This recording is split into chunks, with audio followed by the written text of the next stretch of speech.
j'espère que vous allez bien, ça fait tellement longtemps, j'ai même pas pris mon téléphone pour faire une petite vidéo facecam, mais je vous mens pas, c'était très compliqué. Je pense que tout le monde a vu un peu ce qui s'est passé sur les réseaux, et en vrai de vrai, il y a des gens qui vont pas comprendre, mais pour moi c'est quand même un énorme soulagement. Le chantage il a commencé depuis 2019, et me connaissant, hein, vous savez très bien que de base, je serais vraiment une meuf dans l'attaque, qui voudrait répondre, qui a tout le temps besoin de se justifier, mais là je suis un peu dans une période où je me dis en vrai de vrai, ça sert à rien. Vous avez pu voir, ils ont eu à diffuser des vidéos de moi très intimes sur les réseaux. Vraiment grosse erreur de ma part, je fais cette vidéo aussi pour vous sensibiliser. Les filles, ne faites jamais ça. Aujourd'hui, ces personnes, elles essaient de faire véhiculer une image de moi que je ne suis pas et que je ne montre pas sur mes réseaux. Ça ne définit pas la personne que je suis aujourd'hui. C'est une erreur du passé, moi je la laisse à côté.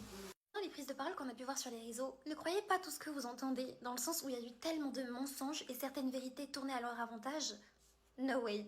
Je ne me vois bien évidemment pas venir décrire de A à Z, de venir faire des story time, je vous jure, je suis fatiguée, dans le sens où je sais que si je prends la parole par rapport à ça, la personne va rétorquer, et ça sera un film sans fin. Ça ne me plaît pas de venir étaler ma vie privée sur les réseaux, dans le sens où moi quand je fais mes vidéos, c'est des petits get-well wifi dans ma chambre, c'est des petits vlogs, je montre ma famille, je vous montre mon copain, j'ai pas envie de rentrer dans cette sphère où genre non, ça me regarde de moi. Que tout ça ne soit exposé sur les réseaux, je me disais que ce jour allait finir par arriver. Mais j'avais toujours peur d'en parler, j'avais peur du jugement, j'avais pas raconté ça à ma famille, à mon équipe, j'avais peur. Je ne connaissais même pas les démarches à suivre, mais avec le tas, à force d'en parler, j'ai appris qu'il y avait des associations, des numéros qu'on peut contacter pour en parler. Moi j'ai porté plainte, bien évidemment. Là cette fois-ci, je vais arrêter de tout exposer, je vais vraiment laisser ça entre les mains de la justice. Tous les éléments que j'ai en ma possession, je peux bien évidemment pas les divulguer sur les réseaux parce que je suis en procédure judiciaire et je vais vraiment, mais vraiment m'abstenir à ça. Là, à l'heure actuelle, je suis tellement rassurée du fait que la justice a pris ça au sérieux,